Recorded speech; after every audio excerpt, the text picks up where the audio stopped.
Воспитать здоровое поколение — под таким лозунгом шалинские районные власти организовали встречу с местными жителями. Однако речь идет не о физическом здоровье, а о духовном воспитании. В актовом зале как молодежь, так и старейшина. И это не случайность. Благодаря преемственности поколений чеченскому обществу веками удавалось сохранить свои обычаи и образ жизни. Современным вызовам, терроризму, экстремизму и наркомании мы также должны противостоять сообща, отмечает руководитель муниципалитета.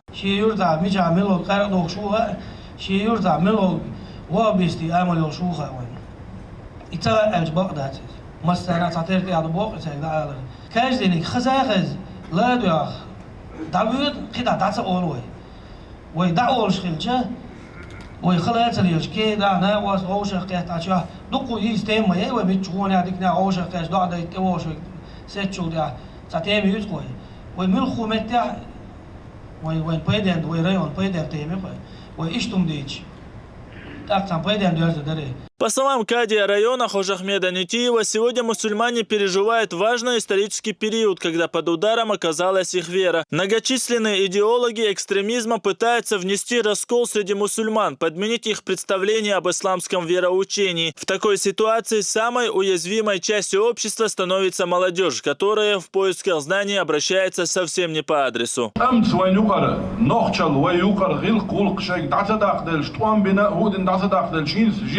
يقتش جمجم أقا هم شيء وهبستي هم يقتوش أقا إشت ويقام ويغلق ويؤذق اليوم وغيرش مثلا ليلش هم نجدو ليلوش أوكر حلق شيء دوزول تير دا والله شيء دوزول نسبتش شيء وشي چون يشي چون دوزولش نسبش تاق أرويل كيت علولك يرتاح خزدك أولوش.